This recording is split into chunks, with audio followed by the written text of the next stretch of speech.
Olá para você que acompanha o canal dos Paroleiros. Se no primeiro bloco nós falamos sobre por que orar, nesse segundo bloco da Parola 62 nós vamos falar sobre como orar. Prepare o seu café e vem com a gente logo depois da vinheta.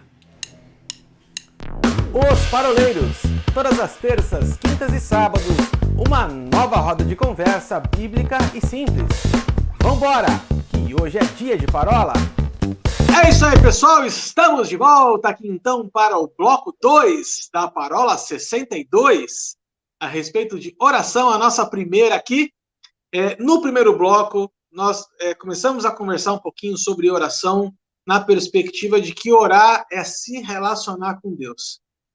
Eu quero começar com essa última fala que a gente teve aqui, Paulinho e Ilcinho, de que o relacionamento é uma via de mão dupla, né?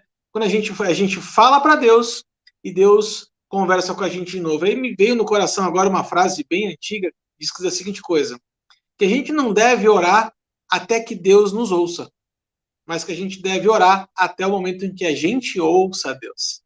Billy Graham. Isso é... Hã? Billy Graham. Billy Graham, tá vendo?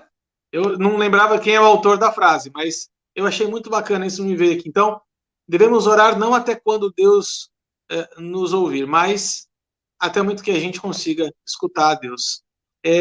Jesus, o Wilson falou na primeira participação dele a respeito da forma como Jesus ensinava as pessoas a orar orando, né? E aí a gente estava conversando aqui em off antes de entrar. O grande barato da oração é que a oração não é um mandamento bíblico. Você não vai encontrar lá nos 10 mandamentos de Êxodo 20, orai, né? A gente vai ter orientações dos apóstolos, não vamos ver pessoas orando. A gente vai ver Davi orando, nós vamos ver Daniel orando, nós vamos ver várias pessoas na Bíblia orando, mas em nenhum lugar na Bíblia está dizendo você deve orar. E aí, o Paulinho falou uma frase bacana, assim, Deus precisa da nossa oração? A gente que precisa orar. Paulinho, você quer tocar daqui? Vamos lá. Eu acho importante a gente colocar essa questão da oração, ela não entrar no campo do mandamento, né? Embora a gente tenha um orai sem cessar, ali em 1 Tessalonicenses 5,17, mas aí para entender esse orai sem cessar, a gente teria que entender o grego, o que é um imperativo no grego, aliás, o que é o tempo presente no grego, né? O tempo presente no grego, ele não é apenas um ato concreto que está em andamento, mas ele é um ato dinâmico em andamento. Você já viu aí aqueles estudos bíblicos falando que o id de Mateus 28:19 não é id, é indo, enquanto você vai, né? O orai sem cessar, ele é uma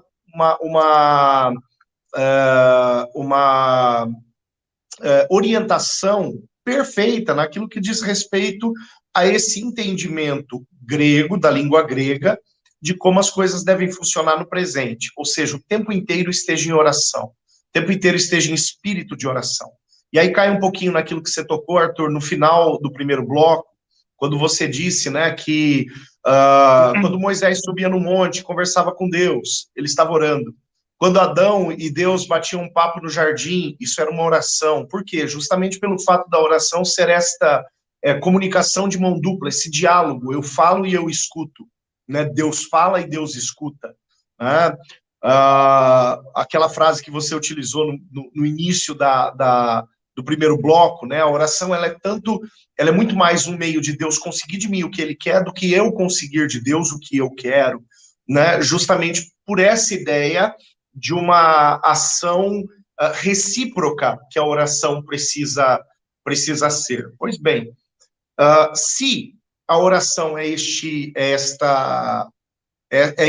sinal de relacionamento recíproco, esse orai sem cessar, ou ore sem cessar, esteja sempre em espírito de oração, ele carrega para mim uma revelação um tanto quanto interessante.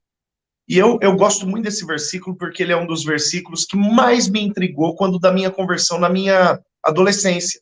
Por quê? Porque o meu entendimento de oração era justamente aquele entendimento de que a oração ela é um lugar especial, ela é uma entonação de voz especial, ela é um palavreado especial, ela é um momento especial, ela é uma posição corporal especial, né? Quando no final das contas, se a gente olha para a Bíblia, a gente não vai ver muito disso, não. Aqui eu não estou dizendo que o ajoelhar não tem o seu valor, que o entrar no lugar secreto não tem o seu valor, ou que os discípulos, por exemplo, subindo para o templo para a oração da hora nona, né, ali em Atos 3, 4, né, não tem o seu valor. Não, não é isso que eu estou falando. No entanto, eu não posso institucionalizar ou estigmatizar ou limitar a oração, a forma, a momento, a lugar, né? Se eu quero, de fato, concretizar essa ideia do orar sem cessar, né? Então, já que existe uma orientação na palavra do Senhor para que durante todo o tempo eu esteja em oração, eu preciso entender o que isso quer dizer, né? E estar em oração o tempo todo nada mais é do que estar disponível para a comunicação com o Senhor durante todo o tempo. Estar disponível para ouvi-lo, estar disponível para correspondê-lo, para dialogar com ele. Aí a gente vê Jesus lançando mão da oração desta maneira. Por exemplo, velório de Lázaro, João capítulo de número 11. Né? Tá lá toda aquela choradeira, Marta e Maria falando, o senhor chegou atrasado, se o senhor tivesse chegado na hora aí, o senhor dava um jeito, porque o moço estava doente, não sei o quê, e Jesus já tinha falado que a glória seria vista. De repente, Jesus corta a conversa e fala, pai, eu estou falando contigo para que o povo veja. Jesus começa uma oração ali, nada institucional, né? Nada institucional, nada ortodoxa, nada comum. Né, de uma forma assim muito incomum, né? Mas Jesus utilizava dessa oração ou utilizava dessa dinâmica, né, chamada oração, dessa maneira, né? Simplesmente interrompia uma conversa e puxava a conversa com o Pai, né? Por quê? O que é isso? Cara, isso é alguém que está o tempo todo disponível a ouvir e a se comunicar com o Pai, né? Então essa ideia quadrada, cercada acerca de oração, isso a gente precisa banir do nosso entendimento, né? Senão a gente não vai entender a oração como de fato ela é. Esse ouvido disponível, esse coração disponível, essas mãos disponíveis a ser usadas pelo Senhor, como a gente canta por aí, né, a qualquer hora, em qualquer lugar. Né? Esse entendimento eu julgo que seja um entendimento básico, porém essencial para que a gente possa entender, Arthur, meninos, essa realidade da oração. Você estava falando agora aí, Paulinho, me lembrei duas frases. Primeiro, na verdade, é uma historinha, né, que eu escutei. Diz que uma vez um certo homem chegou na igreja na hora do culto, né? E aí o pastor convidou ele para orar.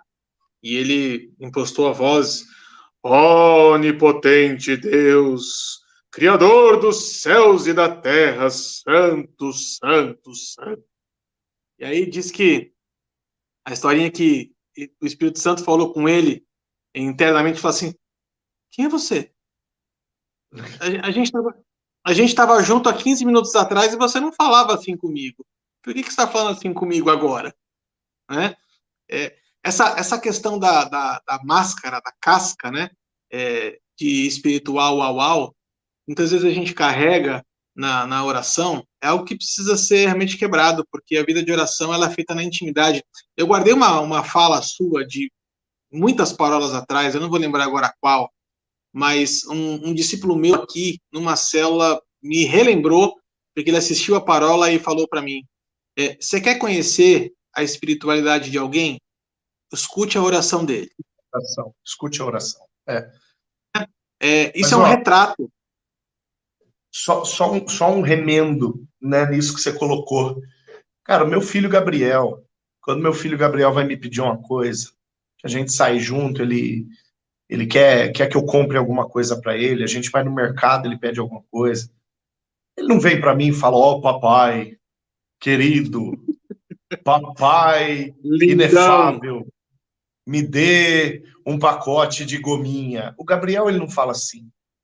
O Gabriel, ele vira para mim, ele falou, pai, eu quero essa gominha aqui, você não compra ela para mim? Já caiu o seu salário? Eles aprenderam a perguntar isso, né? E eu brinco, eu falo assim, caiu da onde? Né? Mas ele não muda a voz, ele não muda a cara, ele não muda a postura, papai, inefável, me dê bala. Não é isso, cara. Por quê? Porque ele tem intimidade comigo e ele vai me perguntar, ô pai, dá para comprar dessa vez? Pode ser, né? Sim. E aí, poxa, eu vou atender o meu filho com um sim ou com um não, né? Ele não precisa mascarar quem ele é, né? Então, eu só quis colocar esse remendo aqui. E a outra frase que eu lembrei é a frase do pastor Miguel, lá na Água Fria, muitos anos atrás, que ele dizia assim, Deus vê a gente pelado. Que não ficou meio guardado, né? Porque assim, a palavra vai falar lá em 2 Crônicas, se não estou enganado, assim, que o Senhor se agrada da sinceridade do coração, né? Então, assim, de nada adianta eu, numa oração, falar uma coisa que o meu coração não está sentindo. E aí eu acho que é importante você trazer essa questão da sinceridade, da transparência diante de Deus, porque não adianta você usar, você pode até estar orando bonito para outras pessoas, mas para Deus você não consegue orar diferente. E aí, o que eu queria trazer é que muitas vezes o peso do pecado, o sentimento de culpa do pecado, a primeira coisa que faz é você cortar o seu tempo de oração com Deus. Porque você não se sente em condições de estar falando com Ele novamente. A vergonha toma conta, a culpa toma conta. Então, esse é um detalhe bem importante assim, para quem está acompanhando a gente, para não cair nessa armadilha. Né? Nada pode separar você do seu tempo de oração. Né? Se você caiu, se você pecou, reconecte-se com Deus por meio da oração. E uma coisa que eu sempre tive dúvida, quando eu era mais novo, e aí eu vou jogar essa bola para o Wilsinho, a questão da... Não quero entrar aqui numa conversa teológica de discutir a trindade, é muito mais simples do que isso, mas eu sempre tive dúvidas se eu devia orar para Deus Pai, para Deus Filho ou para Deus Espírito Santo. Porque a gente sempre ora para Deus Pai em nome de Jesus, mas o Espírito Santo é um Deus esquecido na oração muitas vezes. A gente só lembra do Espírito Santo na hora de pedir milagre, na hora de pedir cura até. Mas, cara, eu sempre fiquei nessa dúvida. Para quem que eu devo orar? Eu devo orar para Deus Pai, eu devo orar para Jesus, ou eu devo orar para o Espírito Santo? Em que momento eu devo falar com cada um dos três? Ou os três estão ouvindo todas as minhas orações iguais? Will, você que é um cara catedrático em oração, o que você me diz a respeito disso, cara? Você que é um cara trinitário. Trinitário. É um trinitário. Você sabe que, assim, essa pergunta que você fez aí, as pessoas me param na rua para perguntar isso, muitas vezes.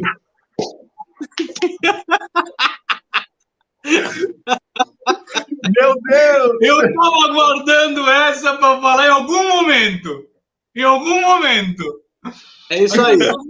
As pessoas me param na rua muitas vezes para fazer esse tipo de pergunta, viu, Paulinho? Eu acho que isso acontece também com você, mas é uma coisa muito natural. Né? Você tem andado bastante a pé pela rua, Will?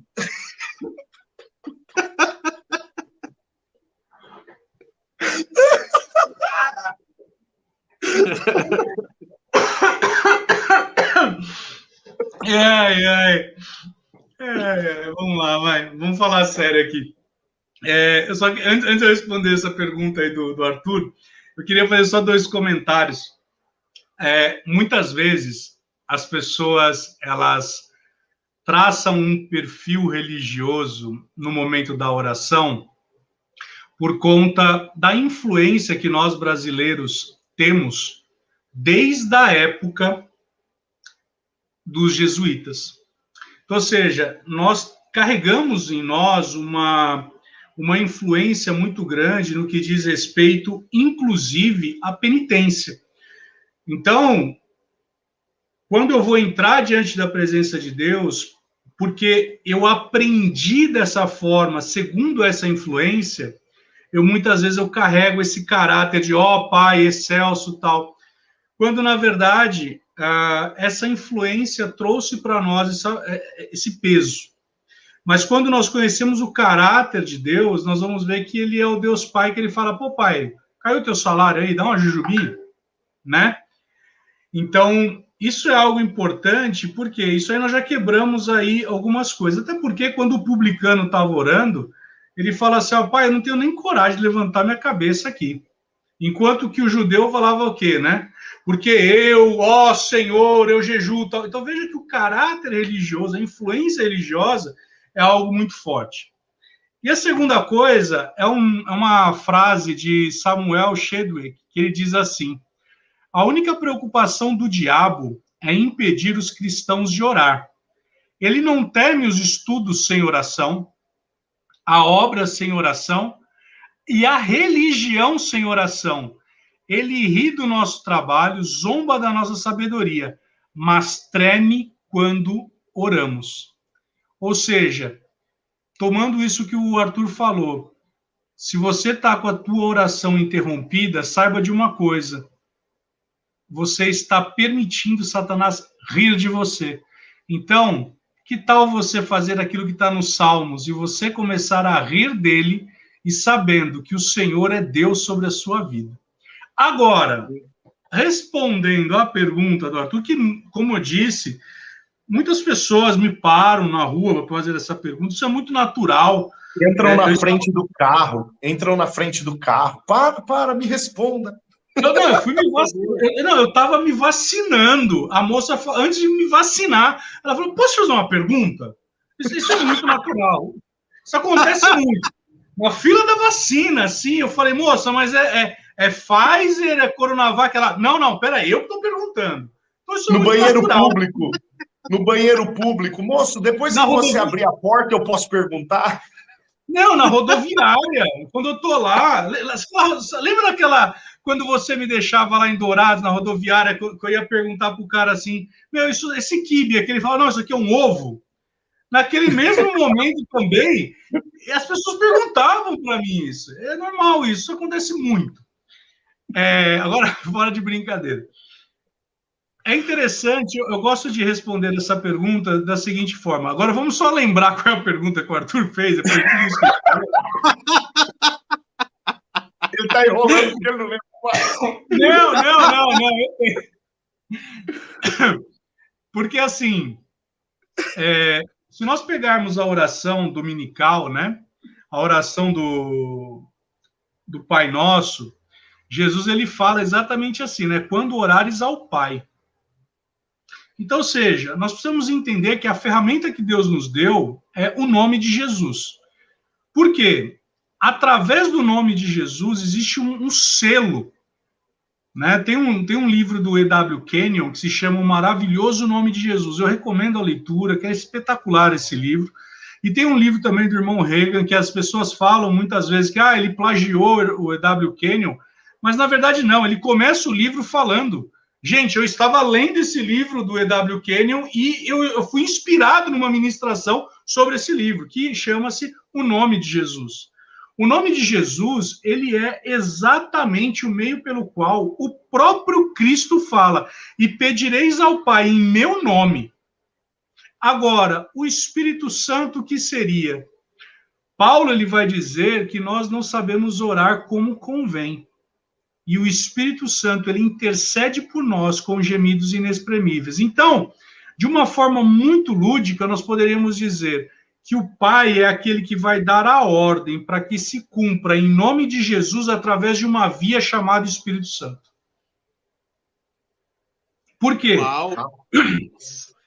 Por quê? Salmo 147, se eu não me engano, diz assim, o Senhor, ele dá ordem e a palavra corre velozmente. Isaías vai dizer, e a palavra corre velozmente, ela não volta vazia sem cumprir os seus efeitos. A palavra é Jesus. Ou seja, eu orei ao Pai em nome de Jesus e a via é o Espírito Santo que vai acoplado na palavra. E aí, um negócio que eu estava estudando na semana passada, diz lá em Gênesis capítulo 2, que o Espírito, ele pairava sobre as águas. A palavra pairar, no original, é mover-se. Então, o Espírito estava em movimento sobre as águas. Veio a palavra, entrou em contato. Exatamente. A palavra foi a ignição para que o Espírito em movimento ele começasse a entrar no rema. Então, ou seja, quando eu oro ao Pai, eu ativo a palavra que se acopla ao Espírito Santo, que é a via. E aí, meu amigo, é correr para o abraço. Não é à toa que os dois meninos lá na caminhada de Emaús disseram: não nos ardia o coração enquanto ele falava conosco? Ô Paulinho, para a gente só encerrar, uma pergunta para o pastor aqui, ó. O Wilson falou uma coisa que precisamos quebrar aqui uma vaca sagrada rapidamente para a gente chegar no final do segundo bloco aqui. Em nome de Jesus, é uma palavra mágica, como se fosse pó de pirlim-pim-pim, que a gente tem que repetir no final da frase, senão a oração não tem valor? Cara, embora estejam fazendo do nome de Jesus isso, porque tem umas fórmulas de oração muito loucas atualmente, né?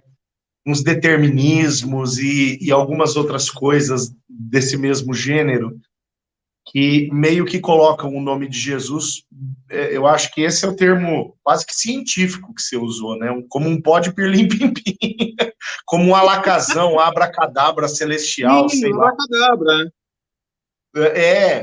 né? Ou seja, vai fazer acontecer e ponto final. Mas eu paro para pensar o seguinte: a partir do momento que eu dou autoridade minha para alguém falar em meu nome, será que eu quero que esse alguém fale conforme aquilo que ele pensa ou conforme aquilo que eu penso pela autoridade que com a qual eu o revesti? Né? Sim. Então, obviamente, eu não vou permitir que alguém assine por mim. Né? Eu trabalhei em uma empresa em cargos gerenciais e quando eu saía de férias eu tinha que selecionar alguém para assinar por mim. E essa pessoa ficava com o meu carimbo. Né? Procuração. E o cara escrevia P barra, né, para, e ele assinava em cima do meu carimbo. E se desse algum problema, quem respondia não era ele, era eu. Entendeu? Por quê? Porque tinha um P barra. Esse cara está autorizado a assinar pelo Paulo. Né? Então eu tinha que escolher alguém que eu tinha plena confiança que iria autorizar o que eu autorizaria, falar o que eu falaria, pedir o que eu pediria, enfim. E se tivesse alguma dúvida, iria recorrer a mim dizendo: eu tenho uma dúvida, o que você quer que eu faça? Né? Quando a gente fala em nome de Jesus, isso não significa que a gente vá expor as nossas vontades a partir de um discurso, seja ele onde for, que a gente apelide de oração, né? E no final das contas, pronto, agora eu vou avalizar esse negócio. Agora eu vou dar valor para esse negócio. E o que dá valor? É eu botar o nome de Jesus, eu botar o carimbo de Jesus e falar: pronto, agora todo esse besterol que eu falei tem uma autoridade. Porque é a autoridade do nome de Jesus, e tudo que eu pedir no nome dele, ele falou que concederia. Né? É aí que está a grande atrocidade. Tudo que eu pedir no nome dele significa debaixo da autoridade com a qual ele me conferiu. Então, tudo que eu pedir, que estiver alinhado com aquilo que ele já concedeu, e não com aquilo que eu quero. É isso aí.